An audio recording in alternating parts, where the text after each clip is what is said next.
இல்லையே, என்னாது இயற்பகைக்கும் அடியேன் என்று திருத்தொண்டத் தொகையில் சுந்தரமூர்த்தி சுவாமிகளால் பாடப்பெற்ற இயற்பகை நாயனார் பற்றி நாயன்மார்கள் வரலாற்றில் தெரிந்து கொள்ளலாம். இற்பகை நாயனார் ஒரு சிறந்த வியாபாரி, பெரும் செல்வந்தர். இவர் ஒரு சிறந்த சிவபக்தர். ஒரு சிவபக்தன் கேட்கும் எதையும் இவர் மறுப்பதில்லை. இவர் திருமணமாகி தனது மனைவியுடன் வசித்து வந்தார். இவரின் பக்தியை சோதிக்க சிவபெருமான் ஒரு வயதான முதியவர் வேடத்தில் இவர் இல்லம் வந்தார்.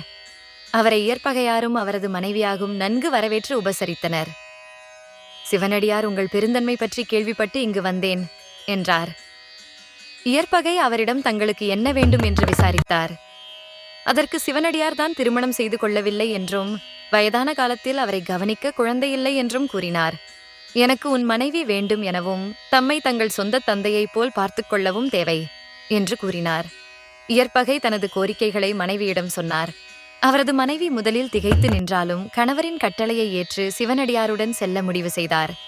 சிவனடியார் இயற்பகையிடம் மற்றொரு உதவியும் கேட்டார். உனது உறவினர்களிடமிருந்து காப்பாற்றி எனையும் உனது மனைவியையும் ஊருக்கு வெளியே கொண்டு சென்று விட்டு விடுமாறு கேட்டுக்கொண்டார். இயற்பகையார் தனது வாளையும் கேடயத்தையும் எடுத்துக்கொண்டு ஆயத்தமானார். இதற்கிடையில் செல்லும் வழியில் இயற்பகை மற்றும் அவரது மனைவியின் உறவினர்கள் பல ஆயுதங்களோடு வழிமறைத்து அவர்களை செல்லவிடாமல் தடுக்க முற்பட்டனர். இயற்பகை அவர்களுக்கு எச்சரிக்கை விடுத்தும் அவர்கள் கேளாமல் அவரிடம் சண்டையிடத் தொடங்கினர். அதனால் அவர் சிவ பஞ்சாட்சரம் ஓதி அனைவரையும் தனது கத்தியால் வெட்டி கொன்றார். திரு சாய்க்காடு என்று இடம் நெருங்கியதும் சிவனடியார் இயற்பகை நாயனாரை திரும்பச் சொன்னார். நாயனார் சிவனடியார்களுக்கு சாஷ்டாங்கமாக வணங்கிவிட்டு சென்றார்.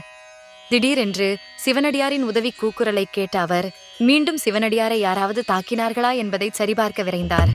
இயற்பகை அந்த இடத்தை அடைந்தபோது சிவனடியார் மறைந்து அவரது மனைவி மட்டும் நின்றிருந்தார். சிவபெருமானும் பார்வதி தேவியும் தம்பதியர் முன் தோன்றினர். நாயனார் பணிந்து வணங்கினார்.